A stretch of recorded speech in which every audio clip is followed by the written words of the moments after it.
श्याम कुंड के श्याम कुंड में आकर वो प्रवेश करते हैं।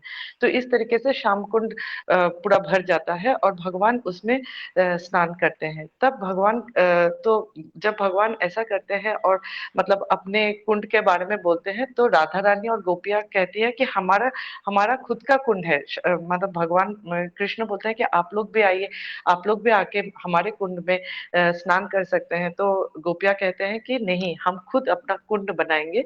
और वो अपने कंकन से, अपने मतलब हाथ के बालाओं से वो वहां पे खुरेद कर वो अपना कुंड बनाते हैं और मानसी गंगा से जल लाके पहले भरते हैं। तो जब वो मानसी गंगा से जल लाके भरते हैं, तो ये जो तीर्थ के जल है वो राधा कुंड में जाने के लिए राधा रानी की खूब स्तुति करते हैं, खूब प्रार्थना करते हैं कि उन्हें भी वहां पे मतलब जाने के लिए वो आज्ञा दे। तो फिर राधा रानी जब उन्हें आज्ञा देती है, तो वो सारे तीर्थ की जल भी वहां पर प्रवेश करते हैं और फिर कृष्ण और राधा रानी और सखिया सभी सभी वहां पे स्नान करते हैं और विहार आदि करते हैं। तो इस तरीके से अरिष्टासुर के वध के लीला से राधा कुंड और श्याम कुंड दोनों का प्राकट्य हुआ आज के दिन में। और जब परवर्ती काल में मतलब जब परवर्ती काल में जब ये राधा कुंड और मतलब जब भगवान मतलब श्री कृष्ण भी द्वारका चले गए, तो यहाँ ये जो राधा कुंड और श्याम कुंड था ये लुप्त हो जाते हैं। बाद में ब्रजनव जो जो कि श्री कृष्ण के पोते हैं, वो इनको मतलब पुनर्स्थापित करते हैं, लेकिन फिर से वो लुप्त हो जाते हैं। तो जब महाप्रभु जब वृंदावन में जाते हैं, तो वो मतलब उनके पहले भी बहुत मतलब जैसे वैष्णव लोग जाते हैं, लेकिन क्योंकि ये राधा कुंड इतना मतलब इस ये राधा कुंड में, जैसे हमने प्रभु जी से भी कथा में सुना था भजन रहे के समय भी, जो मध्याह्न का समय है, जो सबसे ज्यादा लॉन्गेस्ट समय है राधा कृष्ण के मिलन का, वो भी ये राधा कुंड के तट में ही होता है।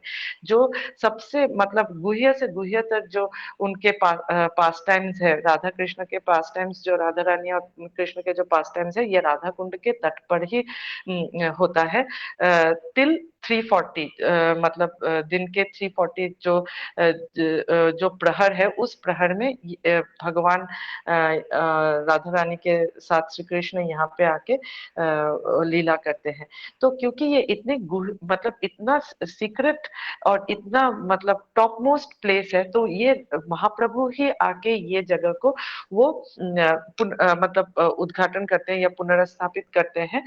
तो जब वो वृंदावन में आते हैं, तो वो मतलब ब्रजवासियों से पूछते हैं कि यहाँ पे राधा कुंड श्याम कुंड नामक यहाँ पे जो दो कुंड है वो कहाँ है। तो वो कुछ कह नहीं सकते हैं, वो बोलते हैं कि यहाँ पे एक गौरी खेत है और एक श्याम खेत या काला खेत, ऐसा कुछ नाम से दो खेत के बारे में बोलते हैं। तो जब महाप्रभु जाके देखते हैं कि उस खेत में थोड़ा थोड़ा पानी है, खेत है लेकिन थोड़ा पानी है, लेकिन जब वो वहां पे जाके वो उस पानी में ही जब वो मतलब ऐसे रोल करते हैं, तो तभी उन मतलब उनमें अष्ट सात्विक भाव आके वो मतलब जोर जोर से हे राधे हे कृष्ण कहकर वो रोते हुए वो वहां पर ही वो मूर्छित हो जाते हैं। और इसी जगह में राधा कुंड और श्याम कुंड है, इसका वो मतलब उसको वहीं पर वो पुनर्स्थापित करते हैं। लेकिन उन्होंने ये बता तो दिया था कि यहीं पे राधा कुंड और श्याम कुंड है, लेकिन जब बाद में जब रघुनाथ दास गोस्वामी जब वृंदावन में आते हैं और वो गोवर्धन में जब आते हैं, तो वो तो उनको भी मतलब ये राधा कुंड के तट पर ही, वो भी राधा कुंड के तट पर ही रहकर अपना मतलब भजन करते थे। और एक मतलब एक व्यवसायी वो बद्रिकाश्रम से आ रहे थे। तो बद्रिकाश्रम से बद्रीनाथ ने उन्हें सपना दिखाया कि आप जाओ और वहां पे राधा कुंड के तट पे रघुनाथ दास गोस्वामी एक गोस्वामी है, आप उनके पास जाओ और उनके पास ही आप उनसे मतलब उनको उनकी आज्ञा से आप राधा कुंड और श्याम कुंड का खनन का कार्य कीजिए, और इन सब का भार जो भी मतलब आर्थिक जो भार है वो आप लेना। तो इस तरीके से वो व्यवसायी जो है वो रघुनाथ दास गोस्वामी के चरण में आकर बहुत मिन्नती करते हैं कि वो खनन का कार्य का भार उनको दे। और जब रघुनाथ दास गोस्वामी जब उनको ये कार्य से मतलब उनको इसका आदेश देते हैं, तो वो वहां पे खनन का कार्य करते हैं। और हम जानते हैं कि किस तरीके से राधा कुंड का जो आकृति है बहुत, क्योंकि जैसे राधा रानी भी बहुत सीधी है, तो उनका कुंड भी बहुत एकदम ऐसे चार साइड से बहुत सुंदर से खनन हो गया। लेकिन जब श्याम कुंड का खनन का समय आया, तो वहां पे पांडव लोग हैं, पंच पांडव जो वृक्ष के रूप में तपस्या कर रहे हैं, वो तपस्या करते हुए उन्होंने रघुनाथ दास गोस्वामी को सपने में दिखाया कि हम हमें न काटे, क्योंकि हम यहाँ पे रहकर ही तपस्या कर रहे हैं। तो उस मतलब श्याम कुंड का थोड़ा आकार जो है थोड़ा सा मतलब कृष्ण की तरह से ही थोड़ा सा क्या बोलेंगे कि क्रूकेड है, थोड़ा सा ऐसा टेढ़ा है श्याम कुंड का आकार ही। और ये जो मतलब ये जो राधा कुंड और श्याम कुंड है, मतलब जैसे वर्णना किया गया है कि जैसे भगवान खुद से भी ज्यादा चाहते हैं कि राधा रानी का ही मतलब राधा रानी का और गोपियों का यश ही पूरे मतलब पूरे विश्व ब्रह्मांड में हो। तो क्योंकि ये राधा कुंड भी राधा रानी का है, तो इसीलिए ये कुंड भी उन्हें बहुत ही ज्यादा प्रिय है। मतलब जिस तरीके से राधा रानी उन्हें प्रिय है, उस तरीके से राधा कुंड भी उन्हें बहुत ज्यादा प्रिय है। और ये जैसे हमने सुना कि ये बहुत ही गुह्यतम एक स्थल है, मतलब उनके मिलन स्थली है, बहुत ही गुह्यतम, यहाँ पे वो क्रीड़ा करते हैं। तो इस तरीके से ये स्थल उन्हें बहुत, ये कुंड और कुंड का राधा कुंड तट उन्हें बहुत ज्यादा प्रिय है। और हम और भी सुनते हैं कि राधा कुंड के चारों ओर अष्ट सखियों का भी जो कुंड है, हम तो अपने स्थूल आंखों से वो नहीं देख पाते हैं, लेकिन जो भगवान के शुद्ध भक्त है वो देख पाते हैं, एकांतिक जो भक्ति करते हैं भगवान के, वो देख पाते हैं कि राधा कुंड के चारों ओर अष्ट सखियों के कुंड भी है। और ये जो राधा कुंड है वो मतलब इन सारे कुंड से परिवेष्टित है। और वो सारे कुंड मतलब जैसे वहां पे इतना सुंदर मतलब उनका डिस्क्रिप्शन है कि वहां पे वहां के जो पेड़ है, उन पेड़ों से जो मतलब झूला वहां पे लगा हुआ है, वो सारे मतलब विभिन्न मणिमुक्ताओं से वो सारे झूले बने हुए हैं उन सारे कुंडों में। और उन झूलों में राधा कृष्ण विहार करते हैं, अपना क्रीड़ा करते हैं। तो इस तरीके से राधा कुंड और उन मतलब वो अष्ट सखियों के कुंड, वो उन सब में सिर्फ और सिर्फ राधा रानी और उनकी जो सखियां हैं, उनके जो मतलब मंजरिया है, सखियां है, उनका ही सिर्फ वहां पे प्रवेश होता है। तो जैसे हम एक राधा कुंड का मंत्र भी जो पढ़ते हैं कि यथा राधा प्रिय विष्णु तैश कुंड प्रिय तथा सर्व गोपीशु सेवैका विष्णु अत्यंत बल्लभा, बहुत ज्यादा प्रिय है ये भगवान को। तो इसीलिए मतलब राधा कुंड का ये बहुलाष्टमी भी आज इतना इम्पोर्टेंट एक त्योहार है इस कार्तिक के शुभ कार्तिक के महीने में।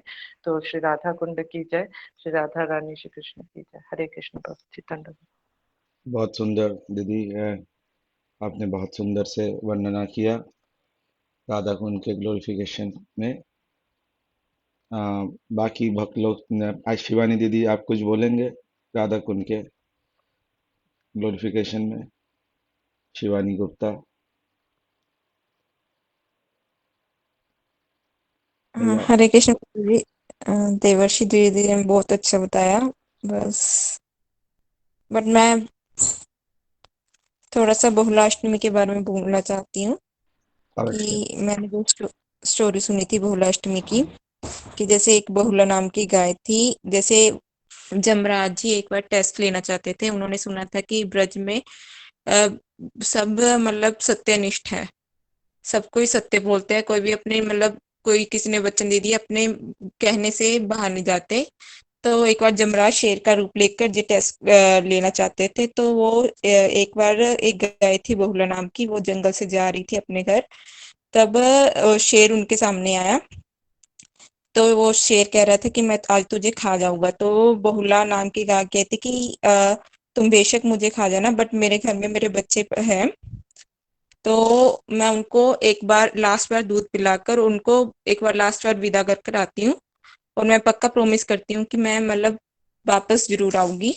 तो शेर उसकी बात मान लेता है। तो फिर वो जब अपने मतलब घर पर जाती है, तो फिर वो अपने बच्चों को लास्ट टाइम दूध पिलाती है और उनसे कहती है कि बच्चों, ये मतलब अपने बछड़ों से कहती है कि मैं अब लास्ट टाइम तुम्हें दूध पिला रही हूँ, इसके बाद मैं नहीं आऊंगी।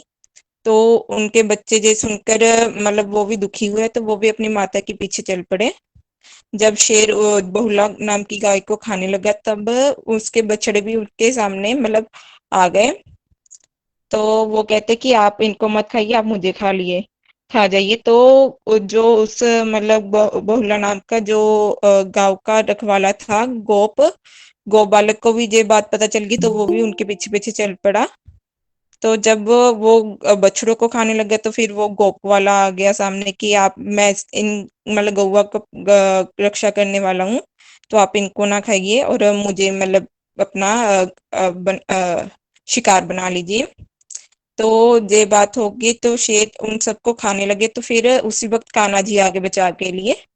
तो वो जब भी शेर को मारने लगे, तो जमराज जी उनके सामने आ गए, और जमराज जी कहने लगे मैं तो बस टेस्ट लेना चाहता था कि इस ब्रज में सभी मतलब अपनी बात से नहीं मुकरते। तो वो उस दिन से बहुला नाम की मतलब ये दिन बहुलाष्टमी के नाम से मनाया जाता है, जितना मुझे थोड़ा सा पता है प्रभु जी। हरे कृष्णा। बहुत सुंदर आपने बहुलाष्टमी के बारे में बताया। और कोई भक्त या शिवानी सूर्यवंशी दीदी, आप कुछ बताना चाहेंगे? आप भी गोवर्धन बहुत बार परिक्रमा किए, राधा कुंड में गए, अपने अनुभव के आधार पर आप कुछ कुछ शेयर करना चाहेंगे? हरे कृष्णा प्रभु जी। सभी दीदियों ने इतना सुंदर अपने मतलब भाव बताए हैं, और देवश्री दीदी ने तो पूरा कवर अप कर लिया, पूरा श्री राधा कुंड की इतनी सुंदर महिमा सुनाई, इतनी सुंदर, जो मुझे कुछ बातें पता भी नहीं थी वो भी बहुत सुंदर उन्होंने व्याख्या सब की, सब वृतांत उनका बताया। और प्रभु जी, मैं तो राधा कुंड पे जाती हूँ। मैं एक्चुअली क्या है ना, वैष्णवों के साथ मैंने अभी तक दर्शन नहीं किए, तो जो वैष्णवों के साथ एक दर्शन करते हैं उसकी एक अलग ही महिमा होती है। तो वो मैं अभी तक वंचित हूँ, क्योंकि मैं जब भी जाती हूँ तो जल्दी जल्दी में 2 दिन के लिए है, 3 दिन के लिए है, भागम भाग दर्शन होते हैं। तो लेकिन दीदी ने जो बताया आज, वो सुन के मुझे सच में अनुभव ऐसा हो रहा था कि सच में ही राधा कुंड के दर्शन हम कर रहे हैं, और सच में श्री श्याम कुंड ऐसे ही है, थोड़े टेढ़े हैं। तो वही मुझे सब ध्यान आ रहा था जैसे जैसे दीदी बता रही थी। तो दीदी ने बहुत सुंदर बताया प्रभु जी। तो मैं बिल्कुल उनकी बातों से सहमत हूँ, बिल्कुल उन्होंने एकदम सही सही जो जो मैंने अपनी आंखों से देखा वैसे ही दीदी ने बताया। मुझे बहुत अच्छा लगा। धन्यवाद प्रभु जी। हरे हरे कृष्ण। बहुत सुंदर। आपने बहुत अच्छा सिद्धांत बताए कि किस प्रकार गौर আমার যেসব স্থানে করিল ভ্রমণ রঙ্গে সেসব স্থানে हेरिबो आमी प्रणयी भक्ति संगे। यह बहुत आवश्यक है कि गौर अमर महाप्रभु जिन जिन स्थानों में गए हैं, उन उन स्थानों में प्रणयी भक्ति संगे, जो भक्त जो है प्रणयी, उनके साथ प्रेम पूर्वक उनकी हरि कथा के अनुगत्य में अगर हम उन चीजों को दर्शन करेंगे, उन चीजों को हम लोग हृदय में धारण कर पाएंगे। और खासकर जैसे अभी दीदी ने बताया, बाकी भक्त भी अभी बताएंगे उसका विस्तार से अभी, कि कैसे महाप्रभु ने इस जगह को स्वयं के लिए रखा, स्वयं ही उनको प्रकट किया। अगर बाकी 6 गोस्वामी भी उनको प्रकट कर सकते थे, लेकिन सभी को महाप्रभु की इच्छा भी पता थी, और महाप्रभु के ही वो लोग अंग प्रत्यंग है। ऐसा कल ही हम लोग सुन रहे थे, कृष्ण वर्णम तोषा कृष्णम शांगो पांगो अष्ट पार्षदम यज्ञ ही संकीर्तन प्रज्ञ जजन्ते स मूढ़सा। ये सभी भगवान के ही सांगो पांगो उपांगो है। रूप गोस्वामी, रघुनाथ दास दास गोस्वामी, ये सारे गोस्वामी पाद जिन्होंने राधा कुंड के तट पे ही भजन किए, गोस्वामी पाद स्वयं महादेव भी राधा कुंड के तट में ही भजन किए, और कैसे सनातन गोस्वामी के मच्छर भी उन्होंने भगाया, और इस राधा कुंड के तट में ही उन्होंने राधा कृपा कटाक्ष की भी उन्होंने वर्णन किया। इस जब एक बार जब महादेव इस राधा कुंड में आए, और कैसे महाप्रभु ने इसको खोजा। हाँ, एक तरह से महाप्रभु तो भगवान है, लेकिन महाप्रभु सभी जानते हैं, लेकिन फिर भी जब श्री चैतन्य महाप्रभु इस अरिष्ता ग्राम से जा रहे थे, तब यहाँ पे ग्राम था। पहले तो पूरा वृंदावन, गोवर्धन, ये पूरा गांव है। तो जब इस गांव में वो सभी से पूछ रहे हैं कि आपने, सभी ब्रजवासियों से, कि आपने यहाँ पे राधा कुंड, श्याम कुंड को देखा है? तो कोई भी उत्तर नहीं दे पा रहे। फिर वो वहां पे देखते हैं, यहाँ पे राधा कुंड, श्याम कुंड तो नहीं है, यहाँ पे गौरी खेत और काली खेत है। मतलब खेत है, खेत के नीचे थोड़ा पानी है, वो है। तो इसको देख के ही महाप्रभु वहां पे एकदम दूर भागते भागते उधर जाते हैं, और उसके दर्शन करते ही महाप्रभु के अष्ट सात्विक भाव, विभाव, संचारी भाव सभी उसके उनके प्रकट हो जाते हैं। और प्रकट होके जब वो इतने सारे भाव को प्रकट करते हैं, तो सारे ब्रजवासी देखते हैं कि ये कोई साधारण सन्यासी तो नहीं है, क्योंकि कोई साधारण भक्त, ये साधारण कोई भी है, इस इस जगत का कोई इस प्रकार से कर ही नहीं सकता है। और उस महाप्रभु के दर्शन करते हुए राधा कुंड के निकट में जितने भी तोते हैं, कोयल है, सभी एक सुर से गाने लगते हैं, जैसे कोई ऑर्केस्ट्रा बज रहा है। सभी हिरन, मयूर आके वहां पे नाचने लगते हैं भगवान का दर्शन करके।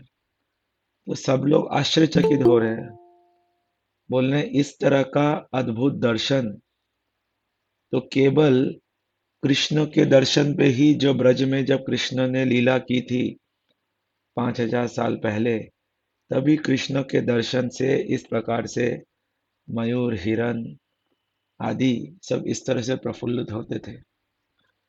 और सारे जो वहां के ब्रज के जितने भी जीव थे, सभी की आंखों से पानी आने लग गए। बोले ऐसा तो कोई हो ही नहीं सकता, ये तो स्वयं कृष्ण ही है। कृष्ण ही है जो सारे ब्रज ब्रज के जीवों को का हृदय को इस प्रकार से आकर्षण कर रहा है। उनके अंदर ये अष्ट सात्विक भाव को दर्शन करके बाकी जितने भी पत्थर, पेड़ पौधे, उस पेड़ पौधे से भी जल निकल रहे हैं, ये महाप्रभु का अष्ट सात्विक देख के। तो सभी ब्रजवासी समझ गए ये कोई और नहीं है, ये कृष्ण ही है। कृष्ण के अलावा कोई इस प्रकार से ये सारे भाव को दर्शन नहीं कर सकते, क्योंकि जो महाप्रभु है वो महाप्रभु ही एक्चुअली कृष्ण है। क्योंकि हम लोग जानते हैं और सुने हैं इस प्रकार से बमशी बट से जब रास में जब राधा रानी वहां से चले जाते हैं, तो राधा रानी कैसे कृष्ण के विरह में श्रीमती राधिका का स्वरूप काला हो जाता है, श्रीमती राधा रानी का, और वो स्वयं राधा रानी है, लेकिन वो कृष्ण के भाव में आके राधे राधे बुलाने लगते हैं, स्वयं अपना ही नाम उच्चारण कर रहे हैं।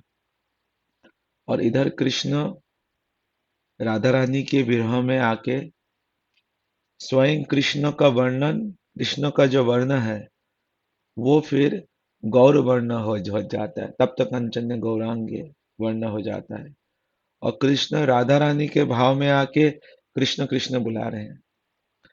इस प्रकार से जब राधा रानी कृष्ण को राधा रानी राधे राधे कर रहे हैं और कृष्ण स्वयं कृष्ण कृष्ण कर रहे हैं एक दूसरे के परस्पर भाव से। और उन लोगों की कांति भी चेंज हो गई है। कृष्ण गोरे हो गए हैं, राधा रानी काली हो गई है। कृष्णा चिंता राधा चिंता करके इस प्रकार से हो गए। तो सारी गोपियां वहां पे ये समझ रहे हैं कि अब इनको किस प्रकार से हम फिर से इनके स्वरूप में लाए। तो इस प्रकार से फिर वो जाके कृष्ण के कान में राधा मंत्र बोलते हैं और फिर धीरे धीरे कृष्ण फिर अपने स्वरूप में आते हैं। तो इस प्रकार से हम लोग देखते हैं ये राधा कृष्ण एक ही है। जब वो लीला के लिए एक होते हैं तो इस प्रकार से श्री महाप्रभु का स्वरूप लेते हैं और लीला के लिए अलग हो जाते हैं तो श्री राधा कृष्ण का करते हैं। और स्वयं इस राधा कुंड श्याम कुंड में स्वयं वो करते। ये जो राधा कुंड श्याम कुंड है ये हमारे नित्य जो अप्रकृत्य गोलोक धाम है वहां भी ये राधा कुंड श्याम कुंड है। क्योंकि जब कृष्ण का इस प्रकार से राधा रानी का लीला होते हैं तो कृष्ण के यहाँ पे तो कृष्ण ने अपने एरी से इसको प्रकट किया। बहुत शास्त्रों में वर्णन है कि राधा रानी के अश्रु से ये राधा कुंड बना और कृष्ण के अश्रु से ये श्याम कुंड बना।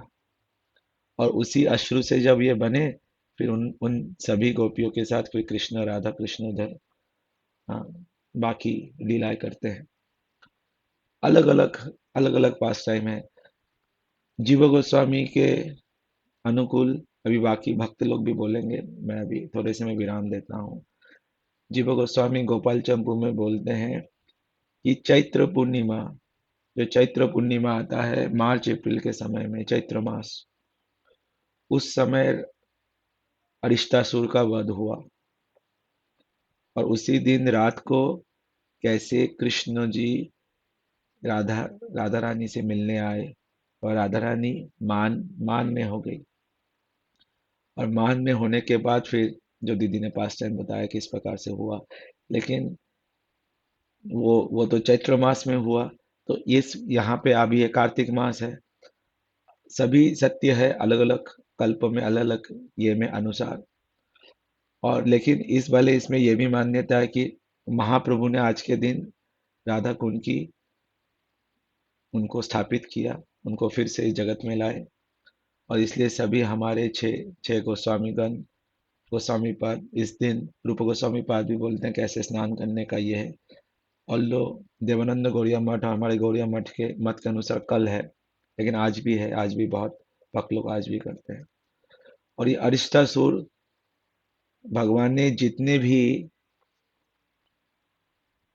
दानवों का या असुरों का उन्होंने वध वध किया वो सभी हमारे हृदय के कोई के अनर्थ को दर्शाता है। जितने भी अरिष्टासुर पुतना से आदि से लेके बकासुर त्रिनाव्रत शक्तासुर वत्सासुर अघासुर कालिया प्रलंबासुर आदि। तो ऐसे ही जो अरिष्टासुर है ये भी हमारे हृदय का जो दंभ है और ये जो दम्भ है उसको दर्शाता है।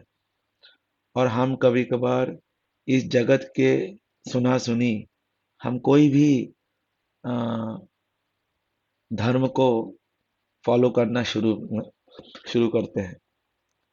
क्योंकि ये जो है ना ये डुप्लीसिटी और कोई भी धर्म को जैसे किसी ने हमें बताया कि आपको और कुछ करने की जरूरत नहीं है। आप बस 3 बार पेड़ के नीचे जाके ये तीन पत्ता डाल दो और उसमें पानी डाल दो बाकी बस आपका हो गया। तो हमने भी उसको विश्वास करना चालू कर दिया और हमने उसको करना भी चालू चालू चालू कर दिया क्योंकि we want to be cheated and the cheaters want to cheat us. तो इस प्रकार का जो प्रवृत्ति है हमारे अनुसार हमारे अंदर कि कोई शॉर्टकट मिल जाए तो ये अरिष्टासुर उस वाले अनर्थ को दर्शाता है। तो इसी प्रकार से ये राधा कुंड का आज कल आविर्भाव दिवस है और आज श्री नरोत्तम दास ठाकुर का भी तिरुभाव दिवस है। उनके बारे में अभी हम लोगों ने कुछ देर पहले श्रवण किया। तो मैं अभी बाकी भक्तों को अनुग्रह करूंगा कि वो भी कुछ बोले। हिमानी दीदी, आप कुछ बोलना चाहेंगे राधा कुंड के तक? नहीं, प्रभु जी कल को बोल लूंगी, मैं थोड़ा काम करती हूँ। ठीक है, कोई बात नहीं। दीप्तोषी दीदी, आप कुछ बोलेंगे?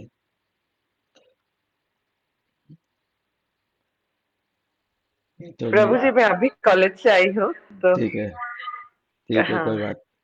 कोई बात नहीं। तो फिर मैं अंत में हमारे दीक्षा दीदी को बताता हूँ कि दीक्षा दीदी आप कुछ राधा कुंड के ऊपर बताएं।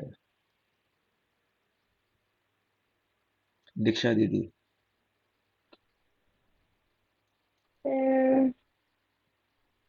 सबसे बोल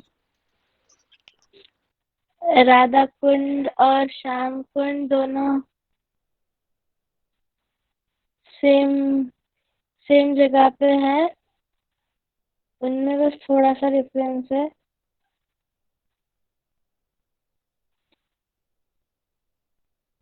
और राधा कुंड में टॉर्टोइज होते हैं। बहुत सुंदर आपने बताया, क्योंकि दीक्षा जब छोटे थे बहुत बार उन्होंने राधा कुंड में भी गए और वहां पे टॉर्टोइस थे पहले, अभी भी काफी सारे टॉर्टोइस निकाल दिए गए। चंद्रमोहन प्रभु, आप कुछ बताएंगे?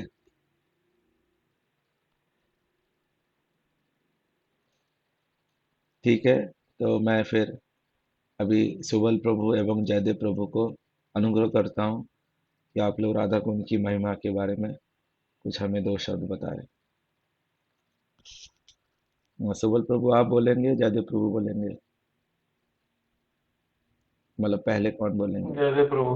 मैं तो 3 दिन से बोल रहा हाँ, तो जयदेव प्रभु अभी अगर आप बाहर है या कहीं नहीं है तो आप कुछ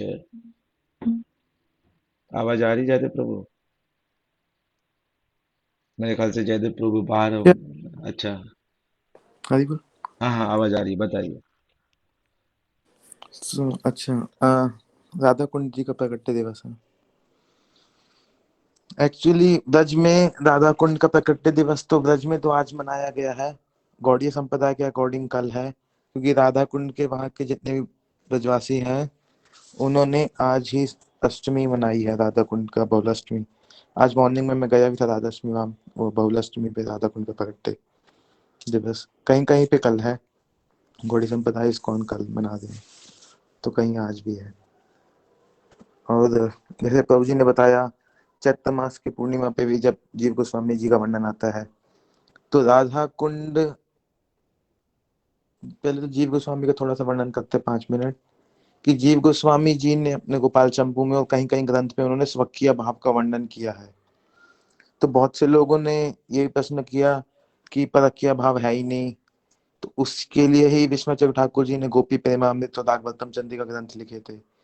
तब लोगों ने कहा कि नहीं, जीव गोस्वामी जी ने स्वकीय लिखा है तो जीव गोस्वामी गौड़िया के भी नहीं है। तो ऐसे लोगों ने बहुत सारे कमेंट उठाए थे। गुरु जी ने उसका कटाक्ष भी किया। गुरु जी ने बताया कि उस समय एक तो लोग ऑथेंटिक नहीं थे परकीय भाव को जानने के लिए, दूसरा जीव गोस्वामी जी के कुछ शिष्य थे जो स्वकीय प्रेम को जानते थे, तो उसी कारण से उन्होंने कुछ कुछ कहीं कहीं पे लीलाएं भी हैं जो स्वकीय की, कहीं कहीं पे उन्होंने राधा कृष्ण को पति पत्नी रूप देके, और कहीं कहीं पर उन्होंने यह वर्णन किया। तो कल्पवेद के अनुसार जैसे प्रभु जी ने बताया कि राधा कुंड का प्रकट्य दिवस उस दिन भी हो सकता है। और जैसे राधा कृष्ण की लीला यहाँ पर नित्य लीला है, भौम लीला है, तो ऐसे ही नित्य लीला, नित्य राधा कुंड है, एक एक उस जगत में राधा कुंड है, उस जगत का ही अपभ्रंश राधा कुंड, यहाँ पे जब राधा रानी यहाँ स्नान करने आती है वो है। तो जीव गोस्वामी जी ने उनके स्वकीय जो प्रेम जो है उनका, जिनका भाव, उनके भाव के अकॉर्डिंग भी उन्होंने बताया कि जो राधा कृष्ण जी, क्योंकि जो राधा कुंड जो है, रूप गोस्वामी के अनुसार राधा कुंड जो है परकीय भाव का सबसे उच्च स्थान है राधा कुंड, क्योंकि राधा रानी का सबसे, क्योंकि कृष्ण जी राधा रानी से मिलने के लिए जब बरसाना नहीं जा सकते थे, वहां पर वो बंदिश थी उनसे मिलने के लिए, तब कृष्ण जी राधा रानी से मिलने के लिए श्री राधा कुंड में आते और राधा कुंड पे ही मिलते। जो उनकी गोविंद लीलामृत में जो वर्णन आता है, उनकी जो अष्टप्रहर की लीला है, जो यहाँ पर चौपड़ लीला भगवान कृष्ण राधा रानी के साथ खेलते थे, जो जो डाइस वाली लीला होती है, उसको शतरंज समथिंग लाइक दिस कह लो, तो वो लीला भी यहाँ पर खेलते थे राधा रानी के साथ। यहाँ पे राधा रानी के साथ उन्होंने राधा कुंड में बोटिंग लीला भी करी, पास टाइम वो बोटिंग पास टाइम लीला भी करी उन्होंने। तो सबसे उच्च स्थान है राधा कुंड का। तो विश्वनाथ चाकू ठाकुर जी ने भी राधा कुंड के बारे में अपने कृष्ण भावनामृत ग्रंथ में लिखा है कि राधा कुंड के अंदर आसपास 8 कुंड तो थे ही, और शाम कुंड के पास भी अष्ट सखियों के कुंड भी थे, लेकिन अष्ट सखियों की कुंज भी थे। उस कुंजों के नैवेद्य कुंड में कि कौन सी सखी कुंज कौन से कोने में है, वो कृष्ण भावनामृत में पूरा वर्णन आता है। और उनके मध्य में मणिकर्णिका, इस राधा कुंड को कंकण कुंड भी कहा जाता है, क्योंकि राधा रानी ने अपना ये कुंड अपने कंगन से अपनी सखियों के साथ मिलकर ये बनाया था। कि सखियों के साथ मिलकर क्यों बनाया, अभी आपने स्टोरी तो इन्होंने दीदी ने बताई थी कि कैसे कृष्ण जी ने अपना कुंड बनाया। उसके बाद राधा रानी ने अपना कुंड अपने कंगन के हाथों से उन्होंने कुंड बनाया था। ये कुंड लुप्त होने के बाद महाप्रभु जी जब ब्रज में आए, क्योंकि जो वृंदावन और जितने भी जो हम ब्रज मंडल के जितने भी तीर्थ देख रहे हैं, वो महाप्रभु जी ने इनको रूप और सनातन गोस्वामी की मतलब उनको आज्ञा देकर उन्होंने ब्रजमंडल उतार किया। लेकिन उनके आने से पहले ही महाप्रभु जी जब ब्रज में आए, तो महाप्रभु जी जानते थे कि राधा कुंड जितना श्रेष्ठ स्थान है, उसी श्रेष्ठ स्थान के लिए महाप्रभु जी स्वयं इसमें आए। पद्म पुराण में भी राधा कुंड का बहुत अच्छा वर्णन आता है, अभी थोड़ा सा हम आगे वर्णन करेंगे पद्म पुराण के अकॉर्डिंग। तो महाप्रभु जी जब ब्रज में आए, तो उन्होंने सब जगह ढूंढा, इस जगह पर आए आरेट गांव में, क्योंकि इस गांव का नाम था आरेट। अरिष्टासुर के मारने के बाद इस गांव का नाम आरेट पड़ गया था। तो गांव में आने के बाद उन्होंने ब्रजवासियों से पूछा कि यहाँ राधा कुंड और श्याम कुंड कहाँ है। तो ब्रजवासी बोले राधा कुंड और श्याम कुंड तो हम जानते नहीं, पर यहाँ पर 2 खेत हैं, जो इसको काली खेत और गौरी खेत बोला जाता है। तो काली खेत और गौरी खेत, तब महाप्रभु जी ने कहा कि हाँ, ये जो 2 खेत है, काली खेत गौरी खेत, ये ही राधा कुंड और श्याम कुंड है। तो उन्होंने उस समय ये राधा कुंड और श्याम कुंड मतलब महाप्रभु जी ने बता दिया और तभी प्रकट कर दिया, तो उन्होंने राधा कुंड श्याम कुंड। तो रूप गोस्वामी ने जो अपना ग्रंथ लिखा है उपदेशामृत, उपदेशामृत में जो श्लोक नंबर 8 और समथिंग 9th श्लोक नंबर भी आता है, वैकुंठो जनितावर मधुर परि तत्रापित रसोत्सव वृंदारण्य मुदार पानी रमामितम तत्रापि गोवर्धनम राधा कुंडम यपि गोकुल पते प्रेमात्व ज्वलम कुर्यत अश्व विराजितो गिरि तत्ते सेवम विवेकी न का। कि भगवान इस ब्रह्मांड में, भगवान मतलब बैकुंठ श्रेष्ठ, बैकुंठ क्यों, वहां विष्णु भगवान का लोक है। बैकुंठ से श्रेष्ठ जो है ये मथुरा जम्बू द्वीप, जम्बू द्वीप में भी मथुरा मंडल, मथुरा मंडल क्यों, क्योंकि वहां भगवान का कृष्ण का जन्म हुआ है। उस मथुरा मंडल में भी ये वृंदावन श्रेष्ठ, क्योंकि वहां भगवान की दास लीला हुई है, क्योंकि सारी लीलाओं में कृष्ण की दास लीला सबसे सर्वश्रेष्ठ है। उस वृंदावन में भी गोवर्धन श्रेष्ठ, क्यों, कुछ ऐसी लीलाएं जो कृष्ण भगवान गोकुल में ना करके, नंदगांव बसाना ना करके उन्होंने यहाँ किया। और उस गोवर्धन में भी ये राधा पदांकित भूमि है। राधा पदांकित भूमि गोवर्धन में कौन सी जगह, जहाँ पर ये राधा कुंड और श्याम कुंड, जहाँ पे राधा रानी की कृष्ण की लीलाएं हुई हैं, उसमें भी सबसे श्रेष्ठ है राधा कुंड। ये राधा कुंड जो है इस ब्रह्मांड का सबसे सर्वश्रेष्ठ स्थान है, ये राधा कुंड। तो स्वयं रूप गोस्वामी ने इसका वर्णन किया। जैसे पद्म पुराण में भी वर्णन आता है, जैसे पद्म पुराण का श्लोक सुनाया दीदी ने, यथा विष्णु तस्य प्रियम कुंड तथा, सॉरी जैसे भगवान कृष्ण ने राधा रानी को कहा था कि जैसे आप मुझे प्रिय हैं, ऐसे आपका कुंड भी मुझे प्रिय है, और मैं सदा ही आपके कुंड में विराजमान रहूंगा। पद्म में वर्णन है कि अगर कोई व्यक्ति राधा कुंड में जाकर अगर स्नान, आचमन, ध्यान, मंत्र, तप कुछ भी करता है, उसको कृष्ण प्रेम की प्राप्ति होगी ही होगी। और अगर कोई आज के दिन बहुलाष्टमी, जिस दिन राधा कुंड का प्रकट्य दिवस है, आज के दिन अगर कोई करता है तो उसको 1000 गुना ज्यादा फल मिलता है उसके दर्शन करने और आचमन करने से ही राधा कुंड का। तो इस दर्शन का फल मिल जाता है। भगवान कृष्ण ने सदैव स्वयं कहा कि मैं इस कुंड में हमेशा विराजमान रहूंगा। तो राधा रमन जी, राधा रमन दास करके एक भक्त है, जो राधा रमन जी मंदिर के ही डिवोटी है। उन्होंने उपदेशामृत के ऊपर टीका लिखी, भक्ति ठाकुर जी की भी एक टीका है उपदेशामृत में, और उन्होंने ही राधा कुंड की जो टीका है, जो 9वां श्लोक है, उसके ऊपर भी बहुत अच्छी टीका लिखी है उन्होंने।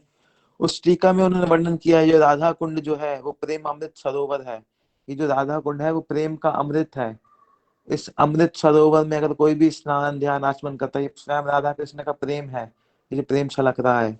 क्योंकि कृष्ण जी की जो गूढ़ लीलाएं हैं, जो प्रेम रसास्वादन करने के लिए वो गूढ़ लीलाएं इन्होंने कृष्ण जी ने यही राधा कुंड में ही करी हैं। जैसे अभी कृष्ण भावनामृत, गोविंद लीलामृत में सब जगह वर्णन आता राधा कुंड का। और महाप्रभु जी इस जो गूढ़ लीलाओं को जानने के लिए ही कृष्ण जी ने महाप्रभु जी का प्रकट अवतार दिया। और उसी महाप्रभु जी के अवतरण के लिए ही महाप्रभु जी ने कहा कि इस जगह के कारण मैंने लिया, तो महाप्रभु जी स्वयं इस जगह पर आए और उन्होंने राधा कुंड का उद्धार, मतलब जो जीर्णोद्धार में लाभ ढूंढा उनको राधा कुंड का। और मायापुर के लिए उन्होंने महाप्रभु जी के जो अंतरंग भक्त जो है भक्ति ठाकुर जी, उन्होंने मायापुर का पूरा उद्धार किया। और भक्ति ठाकुर जी जब ब्रज में आते हैं, उन्होंने जब ब्रज देखा, ये सब आवाज तो आ रही है ना? करीब सुकांत हाँ प्रभु आवाज? हाँ प्रभु जी, आवाज आ रही है, बताइए। हाँ, आवाज आ रही है। आ रही है बात। जब महाप्रभु जी ने भक्ति ठाकुर जी को ब्रज में भेजा था, तो उस समय ब्रज में जितने भी मंदिर थे वहां पे कर लिया जाता था। तब भक्ति विनोद ठाकुर जी ने ही हर मंदिर से वह कर का जो ये है कि पैसे लेके दर्शन की सुविधा नहीं, हम तो भगवान के दर्शन करने आए हैं, तब भक्ति ठाकुर जी ने ये सब जो प्रथा वो जो खत्म किया उनको। उसके बाद भक्ति ठाकुर जी ने देखा कि यहाँ की जो गवर्नमेंट है, उन्होंने जो हम जिस रास्ते से हम जाते हैं, जहाँ पे दान घाटी का मंदिर है, जो सड़क बनी हुई है, वो गोवर्धन का पूरा क्षेत्र था। वो पूरा गोवर्धन पर्वत था, बड़ी परिक्रमा से छोटी परिक्रमा तक। गवर्नमेंट ने उसको काट के सड़क बना रही थी और काट रही थी। तब भक्ति ठाकुर जी ने वहां पे बहुत विरोध करके उन्होंने कहा कि नहीं, मैं इसी स्थान पर रह के ब्रजमंडल को बचाऊंगा। उन्होंने राधा कुंड के तट पर ही रह के, उनका जहाँ पे कुंज है, स्वानत सुखद कुंज, वहीं पर रहकर राधा कुंड में रहकर उन्होंने गिरिराज जी की रक्षा करी और मंदिरों की रक्षा करी उन्होंने भक्ति ठाकुर जी ने। क्योंकि रूप गोस्वामी सनातन गोस्वामी की जाने के बाद यहाँ पर मुसलमानों का आक्रमण हुआ, जिस समय एक नादिर शाह नामक मुसलमान आया। उन्होंने वृंदावन, जो हिस्ट्री में आता है, वृंदावन में उन्होंने खूनों की नदियां बहा दी थी, किसी को पता नहीं था वृंदावन क्या है रूप गोस्वामी के जाने के बाद। तब भक्ति ठाकुर जी आए और भक्ति ठाकुर जी ने जितने भी प्रतिभू विग्रह है उनका मंदिरों का दोबारा से कुछ कुछ बनाकर सब जगह दिखाया। तो आज जो हम मायापुर और वृंदावन देख रहे हैं, महाप्रभु जी की कृपा, रूप गोस्वामी सनातन गोस्वामी की कृपा, उसके बाद भक्ति ठाकुर जी की कृपा के कारण आज जो हम क्या है ब्रजमंडल, हम जो गिरिराज जी देख रहे हैं, स्पेशल गिरिराज जी, वो सिर्फ और सिर्फ भक्ति ठाकुर जी के द्वारा ही बचाया गया था, नहीं तो गवर्नमेंट इसको तोड़ देती। तो भक्ति ठाकुर जी ने उसी तट पर रहकर राधा कुंड की जो महिमा, चिंतामणि मय राधा कुंड तटे, ये जो कीर्तन है, उसके बाद दूसरा कीर्तन राधा कुंड तथा कुंज कुटीर गोवर्धन पर्वत यमुना तीर, उसी स्थान पर रहकर उन्होंने राधा कुंड का कि स्वानंद सुखद कुंज कुंज मनोहर, ये जो वहां पे भक्ति ठाकुर जी का जो कुंज है वहां पे गोद्रुम में, वो बोल रहे हैं कि मैं इसी स्वानंद सुखद कुंज में ही रहकर जो है, जो ये राधा कुंड जो है, कुंज कुटीर यमुना तीर, उन्होंने इतना अच्छा वर्णन किया राधा कुंड के तट का। और एक वर्णन जैसे कथा में आता है, जैसे कहीं कहीं पे आता है कि यमुना जी जब अकबर के पास, वो जब अकबर जो है उनके पास गया था स्वामी हरिदास जी के पास, कहीं कहीं वर्णन आता है कि सनातन गोस्वामी के पास आया था। तो उसमें दो कथा आती है, एक बात उन्होंने कहा यमुना जी के तट पे भेजा था, एक कथा के अनुसार उन्होंने राधा कुंड में भेजा था। कि राधा कुंड की जो, उन्होंने कहा मुझे कुछ सेवा करनी, उन्होंने कहा राधा कुंड के पत्थर वहां पे टूट गए, उनकी सीढ़ी बना दो। तो उन्होंने कहा अपनी सारी संपत्ति बेच दूं तब भी यहाँ की सीढ़ी ना बना पाऊं, क्यों यहाँ चिंतामणि पत्थरों से और जो वैदुर्य मणियां हैं वहां के पत्थरों से ये कुंड है। तो ऐसा कुंड जिसका वर्णन जो देखकर ही वो चकरा गया कि ऐसे स्थान तो मैंने कहीं देखा नहीं। तो ये राधा कुंड श्याम कुंड का जब महाप्रभु जी ने कर दिया था कि ये है राधा कुंड और श्याम कुंड है, उसके बाद उन्होंने जीर्णोद्वार के लिए जब रघुनाथ दास गोस्वामी, जब महाप्रभु जी, हमने कुछ दिन पहले सुना कि महाप्रभु जी के जाने के बाद रघुनाथ दास गोस्वामी जी ब्रज में आए, तो रूप गोस्वामी सनातन गोस्वामी ने उनको ब्रज में रखा। तब वो श्याम कुंड के तट पर भजन करते थे। श्याम कुंड के तट पर हमने उस दिन कथा भी सुनी, राधा रानी के दुपट्टा से आंचल से ढक रही है, क्योंकि जितने भी गोस्वामी आए, गोपाल भट्ट गोस्वामी, कृष्णदास कविराज गोस्वामी, सबने श्याम कुंड के तट पर ही भजन किया। क्यों? सब वो कहते थे कि हम इतने अभी लायक नहीं है कि हम राधा कुंड के तट पर रहकर भजन कर पाए, क्योंकि राधा कुंड की इतनी उच्च महिमा है। उच्च महिमा, सारे जितने भी गोस्वामी ने राधा कुंड की महिमा का वर्णन किया, उन्होंने कहा हम राधा कुंड की तट पर रहने के भजन करने के लिए भी लायक नहीं, तो उन्होंने श्याम कुंड पे भजन किया। शाम कुंड में भजन जब हाँ। कर रहे थे तब रघुनाथ दास गोस्वामी के मन में इच्छा आई कि मैं इस कुंड का जीर्णोद्धार करूं। उससे पहले एक लीला, एक समय अकबर अपनी आगरा से इतना इतना अपने हिम्मत नहीं सैन्य को करेंगे। लेकर जा रहा था। हो तो सकता रास्ते में उन्होंने देखा कि बहुत प्यास लगी हो तुन्ने बड़ों सकता को। हो तो सकता उन्होंने देखा एक है संत कभी फकीर टट्टी यहाँ साफ पे किया रघुनाथ दास गोस्वामी तो वैष्णव का भजन कर रहे टट्टी हैं। साफ किया तो उनसे उनमें पूछा बहुत कि पुण्य क्या आ है गया, कि और भाई आसपास जल मिल जाएगा। रघुनाथ वो दास लोग गोस्वामी वो ने लोग कहा राधा ये रानी जो के पास प्रिय में यहाँ प्रिय इससे बन एक गए। पानी पी लो। उन्होंने भले कहा उन्होंने इतना वैष्णव थोड़ा का सा टट्टी पानी किसी है ने राधा कर कुंड में, दिया। जो थोड़ा सा उस समय खेत में ही जो कुछ पानी था। चलो उन्होंने कहा कोई ये तो बात मेरा एक नहीं। घोड़ा भी नहीं पाएगा पानी। उन्होंने कहा नहीं, आप पानी सबको पिला दो। तब उसकी पूरी सेना पानी पी लिया, तब भी वो कुंड का जल इतने का इतना ही था।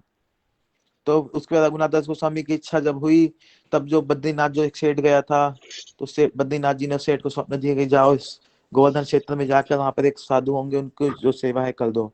तब रघुनाथ दास गोस्वामी की इच्छा से उन्होंने यहाँ पर आकर उन्होंने पूछा कि मैं क्या सेवा करूं। उन्होंने कहा वैसे तो कोई सेवा नहीं है, पर अगर आप आई है और ठाकुर जी की आज्ञा है तो आप इस कुंड का जीर्णोद्धार करिए।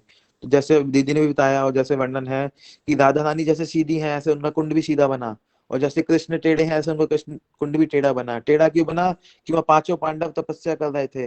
उन्होंने दास गोस्वामी को स्वप्न दिया कि हम यहाँ पर तपस्या कर रहे हैं श्याम कुंड के तट पर कृष्ण की कृपा के लिए, तो हमको यहाँ पे ना तोड़िए। तब उन्होंने यहाँ पर जो कुंड है उनके कृष्ण की इच्छा से टेढ़ा मेढ़ा बना। तो उस समय दास गोस्वामी ने देखा कि कुछ लोग आके कुंड में कपड़े भी धोते हैं, तो उन्होंने ये ना करके उन्होंने गोपी कुआं बनाया। गोपी कुआं जब खोद रहे थे तो उस गोपी कुआं पर ही उनको एक शिला मिली। उस शिला में जब देखा कि वहां पे खून निकल रहा है कुएं से, तब उन्होंने स्वप्न में गिरिराज जी ने देखा कि ये मेरी जीवा शिला है। आज हम मॉर्निंग में हम गए थे, वहां दर्शन भी किया। तो वो जीवा शिला की वहां पे उन्होंने स्थापना करी, वहीं पे मंदिर को प्रणाम किया। तो ये राधा कुंड की जो आज हमने ये जो महिमा है, वो महाप्रभु जी गोस्वामियों ने सबने राधा कुंड की महिमा का अपार वर्णन किया है। जितने भी शास्त्र हैं सब में राधा कुंड की महिमा, क्योंकि उस ब्रह्मांड का सबसे सर्वश्रेष्ठ स्थान है राधा कुंड।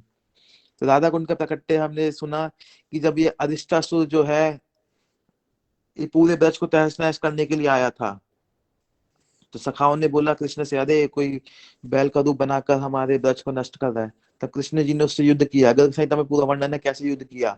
युद्ध करने के बाद जब उसको मारा, मरने के बाद जहाँ पे अष्टासुर के पैरों का खड्डा बना था और जो स्थान था, उस स्थान पर ही उन्होंने कृष्ण कुंड का प्रकट्य किया। तो अगले दिन जब वो गोपियों के पास गए, तब गोपियों ने कहा हमको छुओ मत कि तुमने एक गौवध किया है। तुमने कहा अरे गौवध कहाँ किया? उन्होंने कहा कि वो तो बैल का रूप बना के आया था, वो तो राक्षस था। उन्होंने कहा लेकिन तुम गोप जाति हो, गोप जाति अगर वो बैल का रूप बना के आए फिर भी तुमसे हाथों से गौवध हुआ है, तुम सारे तीर्थों में स्नान करो। कृष्ण ने कहा मुझे तीर्थों में स्नान करने की क्या जरूरत, मैं सारे तीर्थों को यहीं बुला लेता हूँ। तब उन्होंने सारे तीर्थों को यहाँ बुलाया, एक एक तीर्थ अपना नाम प्रकट करते करते उस जो खड्डा था जो अष्टासुर के पैरों से बना था, या कृष्ण जो वहां पे जो कृष्ण कुंड था, एक एक करके सारे तीर्थ उसमें विराजमान हुए। तब कृष्ण जी ने वहां स्नान किया, बोला अब तो ठीक है, अब तो मैंने सब तीर्थों में स्नान कर लिया। तो उन्होंने कहा तुम भी मेरे कुंड में स्नान कर लो, तुमने राक्षस का पक्ष ले दी थी। वो लीला के लिए बोला, उन्होंने राक्षस का पक्ष लिया। तब राधा रानी ने कहा अच्छा तुमने कुंड बनाया, मैं अपना कुंड बनाऊंगी। तो राधा रानी ने अपने कंगन से लेके वो कुंड को खोदना शुरू किया। तब सारी सखियां जो उनकी राधा रानी की जितनी भी करोड़ों सखियां लाखों सखियां, सबने वो कुंड तो बन गया लेकिन उसमें जल नहीं। तब राधा रानी ने कहा मैं अपना जल मानसी गंगा से स्वयं लेकर आऊंगी। तब राधा रानी की सारी सखियां मानसी गंगा जाने लगी कुंड जल भरने के लिए। तो सारे तीर्थ, जिन तीर्थों को स्वयं कृष्ण ने बुलाया था, वो सारे तीर्थ खड़े हो गए, सब नदियां खड़ी हो गई कृष्ण के पास की आपकी कृपा तो मिल गई, लेकिन हमको राधा रानी की कृपा चाहिए। बिना राधा रानी की कृपा के बिना हमारा जीवन व्यर्थ है। तब कृष्ण ने कहा कि राधा रानी की कृपा के लिए तो आपको ही राधा रानी से प्रार्थना करनी पड़ेगी, वो तो वहां जा रही है कृष्ण। तो सारे तीर्थ सारी नदियां सब जल राधा रानी के वहां पे द्वार उनके रास्ते में खड़े होकर उनसे प्रार्थना करने लगी कि हे राधे आप तो हम पे कृपा करिए। तब राधा रानी ने कहा प्रसन्न हो गई उनसे। तब उन्होंने कहा ठीक है।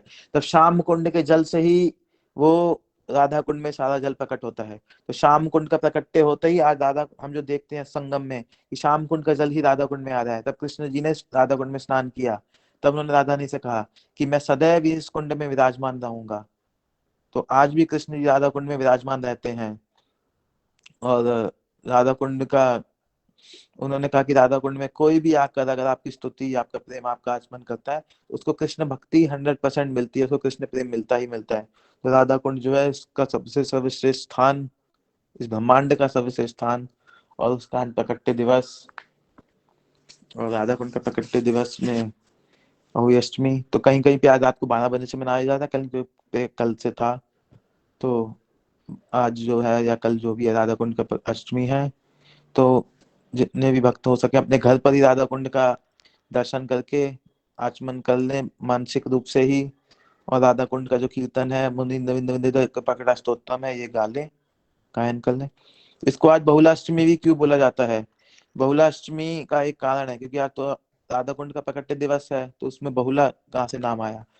क्योंकि कृष्ण जी ने आज बहुला गाय का उद्धार किया था। क्यों? स्वर्ग में एक अप्सरा थी, वो अप्सरा नृत्य कर रही थी, तो उस समय वहां पर दुर्वासा नाम ऋषि जो थे वहां पे इंद्र की सभा में गए थे। इंद्र की सभा में जब गए तो स्वयं इंद्र खड़े होकर उनके हाथ जोड़ने लगे, लेकिन वो अप्सरा जो है अपने रूप के यौवन मद में जो है उनका मतलब घमंड था कि मैं बहुत सुंदरी हूँ, मैं क्योंकि जब किसी लड़की को बहुत सुंदर होती है तो वो कुछ थोड़ा ईगो आ जाता है, घमंड। तो उन्होंने ऋषि को प्रणाम नहीं किया। ऋषि ने कहा अरे यहाँ का राजा जो इंद्र है वो मुझे देख के प्रणाम कर रहा है, तू मुझे प्रणाम करनी कर दी। तब उन्होंने उनको श्राप दे दिया कि तू इस धराधाम पे भूतल पे चली जा और गौ का दूध, मतलब उन्होंने श्राप दिया कि तू भूतल पे गिर जाएगी। तो उन्होंने बहुत क्षमा मांगी। उन्होंने कहा कि ये श्राप जो दिया है तुम गौ बनोगी, और कौन सी गौ बनोगी? कृष्ण की जो 9 लाख गायियां होंगी उसी में तुम एक गौ बनोगी, तुम्हारा नाम बहुला होगा, और कृष्ण ही तुम्हारा उद्धार करेंगे।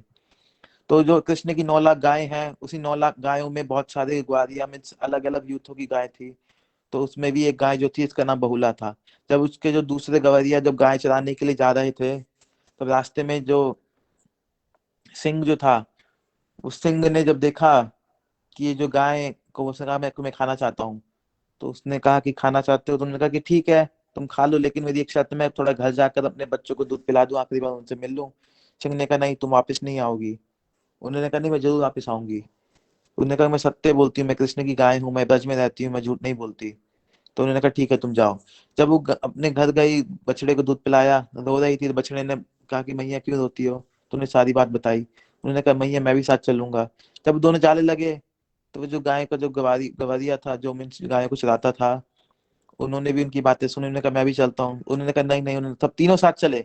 तब सिंह के पास आए, तो उन्होंने बछड़े ने कहा कि मेरी मैया है, उसको उसको आप छोड़ दो, मैं तो छोटी हूँ, मेरा मांस भी सॉफ्ट मतलब अभी है, तो आप मुझे खा लो, अपनी भूख तृप्त करो।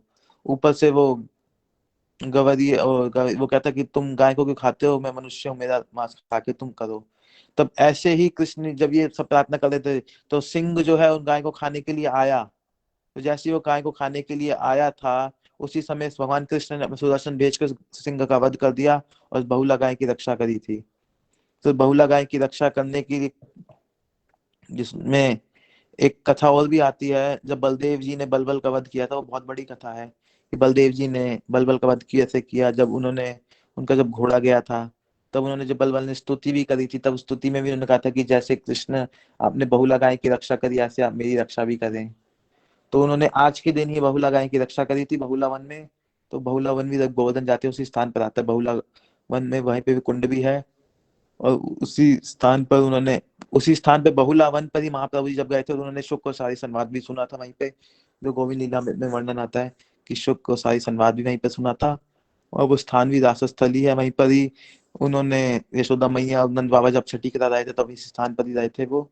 बहुला वन में भी आए थे, कुंड में स्नान किया। तो इसलिए आज उसका नाम पड़ता है बहुला अष्टमी। इसी अष्टमी के दिन उन्होंने बहुला गाय की रक्षा करी, इसलिए इसका नाम है बहुला अष्टमी और राधा कुंड का प्रकट्य दिवस। तो सॉरी सुबल प्रभु, मैं थोड़ा ज्यादा ही बोल दिया, आप बोलिए थोड़ा। बहुत सुंदर बोला आपने प्रभु जी, बड़ा अच्छा कवर हो गया। सबने भगवान राधा कुंड की कथा सुनी। तो राधा कुंड के चरणों में प्रणाम। राधा कुंड समस्त ब्रह्मांड का सर्वतीर्थ सूत्र है। मैं बस एक राधा कुंड अष्टकम से I will just read one sentence. श्लोक नंबर 3 में वर्णन करते हैं। For the pleasure of Shrimati Radhika, even Sri Krishna himself, yearning to attain her merciful sidelong glance, regularly bathes in the Radha Kund, carefully observing all the appropriate rules. May that supremely enchanting Radha Kund be my shelter. तो रघुनाथ दास गोस्वामी प्रार्थना कर रहे हैं, even भगवान श्री कृष्ण भी इस राधा कुंड में स्नान करते हैं राधा रानी की कृपा प्राप्त करने के लिए। आई थिंक इससे अधिक राधा कुंड की महिमा को समझने के लिए, जानने के लिए और कोई शब्दों की आवश्यकता नहीं है। कि स्वयं ब्रजेंद्र नंदन श्री कृष्ण भी राधा रानी की कृपा की प्राप्ति करना चाहते हैं, और उस कृपा को प्राप्त करने का जो साधन है वो साधन है राधा कुंड में स्नान किया जाए। इसलिए जो भी भगवान के भक्त है, जो भी राधा रानी की कृपा प्राप्त करना चाहते हैं, वो अवश्य जब भी राधा कुंड में जाएं स्नान करें। ये शर्म न करें कि भाई हम योग्य है अयोग्य है। हम कभी योग्यता ऐसी हो ही नहीं सकती कि हम कभी राधा कुंड के महिमा को समझ सकेंगे या उस महिमा के योग्य हम बन पाएंगे। इसलिए अपनी अयोग्यता और कृतज्ञता और दैन्य को ध्यान में रखते हुए केवल कृपा कटाक्ष प्राप्त करने के लिए, राधा रानी की कृपा प्राप्त करने के लिए, जिस प्रकार स्वयं भगवान श्री कृष्ण भी उस राधा कुंड में स्नान करते हैं, उससे प्रार्थना करते हैं, उसी प्रकार हम भी इस राधा कुंड को स्नान करें और प्रार्थना करें, दीपदान आदि करें। और इसी अष्टकम के अंत में रघुनाथ दास गोस्वामी लिखते हैं, to the devotee who in a resolute mood of aspiring service of Shrimati Radhika, जिन भक्तों का हृदय में ये विश्वास है, जिनके हृदय में ये इच्छा जागृत हो गई है कि मुझे केवल राधा दास्यम चाहिए, उनके लिए है ये वचन। वो क्या करेंगे? जब वो इस अष्टकम को पढ़ेंगे तब क्या होगा? Even in the present body, Sri Krishna will quickly grant them darshan of not only his beloved Radhika, also of their many originated various pastimes. अभी देखो कितना कृपा की बात है कि स्वयं कृष्ण इस बात का प्रण लेते हैं कि जो ये राधा कुंड अष्टकम पढ़ेगा, जो राधा कुंड को प्रणाम करेगा, राधा कुंड का दीपदान करेगा। रोज राधा कुंड का दीपदान हम सब ने करना है मानसिक रूप से। गिरिराज गोवर्धन, राधा कुंड, श्याम कुंड, यमुना महारानी, ब्रज के राधा दामोदर जू, राधा श्याम सुंदर जू, राधा रमन जू, और जहां भी आपकी श्रद्धा है, परंतु कम से कम राधा कुंड का तो ध्यान अवश्य करें, गिरिराज का ध्यान तो अवश्य करें। तो इसलिए यहाँ पर साक्षात रघुनाथ दास गोस्वामी के आशीर्वाद वचन है इस अष्टकम राधा कुंड अष्टकम के माध्यम से कि जो भी भक्त राधा दास्यम की प्राप्ति के लिए जिनका दृढ़ निश्चय है, तवई वास्मिन न जीवा तया विना राधे इक विज्ञ राधे नयनम चरणम दिखे, जिनका एकमात्र लक्ष्य, जिनका एकमात्र साध्य, जिनका एकमात्र गोल राधा दास्यम है, जो राधा रानी की कृपा प्राप्त करना चाहते हैं, इवन जो कृष्ण भी जिसकी कृपा प्राप्त करना चाहते हैं, वो व्यक्ति अगर इस राधा कुंड अष्टकम का ध्यान करते हैं, पठन करते हैं, दीपदान आदि करते हैं, विशेषकर यहाँ पर तो राधा कुंड अष्टकम के पठने का बात किया गया है, उनको साक्षात ब्रजेंद्र नंदन दर्शन देंगे, अकेले नहीं, स्वयं श्रीमती राधा रानी के साथ। इतना ही नहीं, राधा रानी के साथ दर्शन देंगे, उनके हृदय में भगवान की अष्टकाली लीला की स्फूर्ति भी होगी। अर्थात जिस प्रकार हम टीवी में मूवी देखते हैं, नित्य निरंतर जो कि असंख्य असंख्य राधा गोविंद की लीलाएं गोलोक वृंदावन धाम, उस वृंदावन धाम में चल रही है, उन सब को हम हृदय पटल पर देख सकते हैं। कैसे? साधन बड़ा सिंपल है, राधा कुंड अष्टकम का पाठ करना, witnessing these past times and re-envisioning himself serving Yugal Kishore in various ways, such a devotee will feel immense jubilation. इस अष्टकम का अर्थ है लास्ट में, ज्यादा समय न लेते हुए, आपको ये दिखाते हुए भी कि मैंने कोई मन से नहीं बोला। यहाँ पर ये राधा कुंड अष्टकम है, वृषभानुजन धनुजा, श्लोक संख्या 9। You can read this yourself also whenever you are free. तो इस प्रकार से राधा कुंड सचिनंदन गौर हरि ने, जैसे प्रभु जी बताए, खुद प्रकट किया। बाकी सब स्थान रूप गोस्वामी पाद ने, हमारे षड गोस्वामियों ने प्रकाशित किए, मगर ये इतना उत्तम स्थान है कि ये महाप्रभु ने, षड गोस्वामी ने महाप्रभु के लिए, अपने लिए खुद ही इसको प्रकाशित किया। तो इसलिए भक्तों के लिए राधा कुंड से बढ़कर कोई स्थान नहीं। गिरिराज गोवर्धन समस्त अभिष्ट प्रदाता है, उनसे बढ़कर कोई भी ऐसा स्थान नहीं। उनसे, उनको मांग करके कोई भी ऐसी इच्छा है जो पूर्ण नहीं हो सकती, ऐसा कुछ हो ही नहीं सकता। कुछ भी इच्छा हो वो गिरिराज गोवर्धन पूर्ण कर सकते हैं, और हमारी एकमात्र इच्छा है वो राधा दास्यम, और एकमात्र इच्छा राधा गोविंद युगल किशोर की सेवा। तो इन्हीं वचनों के साथ में अपनी वाणी को राम देता हूँ। बोलो राधा कुंड गिरि गोवर्धन श्याम कुंड की जय। निताई गौर प्रेमानंदे हरि हरि हरि बोल। हरे कृष्ण। कोई हरे प्रश्न कृष्ण। है तो पूछ। हरे कृष्ण। धन्यवाद। एक ये भी जैसे प्रभु जी ने बताया, हमारे जयदेव प्रभु ने भी, सुबल प्रभु ने भी, ठीक है Kant Prabhu, over to you for closing ceremony. पूरी सेरेमनी हो चुकी है। हाँ, आवाज आ रही है क्या? मुझे आवाज नहीं आ रही। आपका आवाज नहीं आ रही? आ रही है प्रभु जी, आ रही है। आ रही है ना? हम लोग कल फिर कंटिन्यू करेंगे। आज जैसे हमारे महाप्रभु ने जिस प्रकार से हमें दिखाया मायापुर में, और हमारे बाकी वैष्णव आचार्यों ने भी, जैसे हम मायापुर में भी जाएंगे, उधर भी राधा कुंड श्याम कुंड को हम लोग दर्शन करेंगे। हम लोग नीलाचल क्षेत्र जाएंगे, वहां भी महाप्रभु ने अपने राधा कुंड श्याम कुंड को उधर प्रकट किया। नवद्वीप में भी राधा कुंड श्याम कुंड, बहुत सारे स्थानों में राधा कुंड, तो गिरिराज गोवर्धन राधा कुंड श्याम कुंड, जहां भी जाते थे हृदय में लेके ही वो उनको जाते थे और वहां पे प्रकट भी करते थे। तो इसलिए जैसे जयदेव प्रभु ने बताया, हमारी ये मानसी सेवा से भी हम लोग राधा कुंड को इस प्रकार से प्रकट करें, और उस पे हम लोग जल आदि वैसे दे सकते हैं। और जितने भी हमारे वैष्णव आचार्य जो है, अभी हाल के जो वैष्णव आचार्य जो है, श्री जगन्नाथ दास बाबू जी महाराज, गौर किशोर दास बाबू जी महाराज, गंगा माता गोस्वामी, वो भी राधा कुंड में आके ही भजन किए। अभी वो अभी के सभी आचार्य जो है, और इधर की इस राधा कुंड श्याम कुंड के चारों तरफ ही सभी के कुंज, क्योंकि यहाँ पे भगवान की बहुत ही गुह्यम लीला यहाँ पे चलते रहते हैं। यहाँ पे जैसे बीच में कल जयदेव प्रभु और भी हमें डिटेल में बताएंगे, जैसे अनंग मंजरी का भी कुंज, अनंग मंजरी का भी कुंड उनके राधा कुंड के सेंटर में या अंदर अंदर में है। और चित्रा सखी का कुंज, तुंग विद्या सखी का कुंज, इंदुलेखा सखी का कुंज, सभी चारों तरफ ही उसी के दक्षिण की तरफ, उत्तर की तरफ। और ऐसे ही शाम कुंड के चारों तरफ भी सभी सखाओं के कुंड, गोपी कुआं के बारे में हमने दर्शन किया। पंच पांडव भी उधर ही भजन, वहां पे भजन कर रहे हैं। पूरे ब्रह्मांड के सभी उधर ही भजन वहां पे कर रहे हैं। हमारे सारे गोस्वामीगण जो अभी के आचार्य और हमारे 6 गोस्वामी, सभी ने उधर ही में उन्होंने भजन करके सिद्धि लाभ किया है। अब हम लोग कितने अधिकारी है, जैसे अभी सुबल प्रभु ने एक बहुत उत्तम ये बताया, लेकिन इसमें दो भी ये है।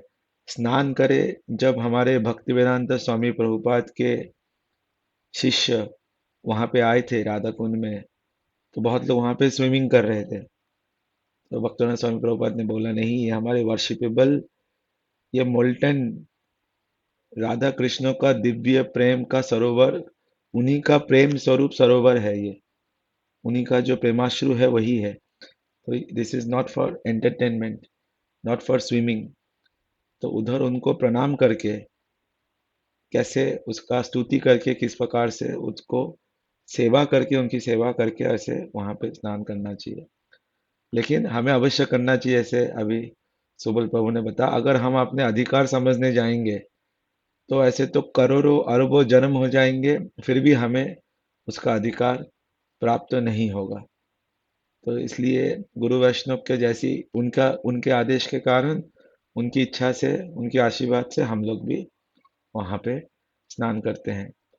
और एक और चीज जो प्रैक्टिकल मैंने गुरु वैष्णव से सीखा है, कि स्नान करते टाइम भी जब हम डुबकी लगाते हैं, तो सबसे पहले हमें अपने गुरुदेव गुरुदेव की ओर से, फिर हमारे वैष्णव आचार्यों की ओर से, फिर अपने अपने ओर से, सबसे शेष में अपने और अपने परिवार की ओर से, लेकिन सबसे पहले गुरुदेव वैष्णव आचार्य जो, उनको स्मरण करते हुए उनकी ओर से हम लोग ऐसे लगा। ये भी एक विधि है, और भी बहुत सारी विधियां है दिया है। हम धीरे धीरे इन चीज़ों को समझेंगे, इसलिए जब भी हम स्नान करें इन सब चीज़ों का हम लोग है ना सावधानी रखें, कि कोई अपराध भी ना हो। जितना हम लोगों से ही हो सके हम लोग उनको प्रणाम देके उसको उनका सम्मान करें। तो कल हम लोग फिर इसी कथा को हम लोग कंटिन्यू करेंगे बहुलाष्टमी। और कल हम लोग जो आज सुबल प्रभु ने जो भजन हमें गया, तदसी सुरभि राधा कुंड एवं श्री में, ये राधा कुंड अष्टकम श्री रघुनाथ दास गोस्वामी द्वारा लिखा गया है स्तवमाला में। इसका जो स्तवमाला रूप गोस्वामी रघुनाथ दास गोस्वामी का ग्रंथ है, तो इससे भी कल हम लोग इसका पाठ करेंगे और इसका डिटेल में हम लोग इसका जो तात्पर्य है उसको भी हम लोग कल श्रवण करेंगे। तो सबके चरणों में प्रणाम, और कल हम लोग इसको कंटिन्यू करेंगे। निताई गौर ब्रह्मानंदी, हरि हरि बोल, हरे कृष्ण। हरे हरे बोल, हरे कृष्ण। दंडवत प्रणाम प्रभु जी। प्रभु जी। धन्यवाद प्रभु।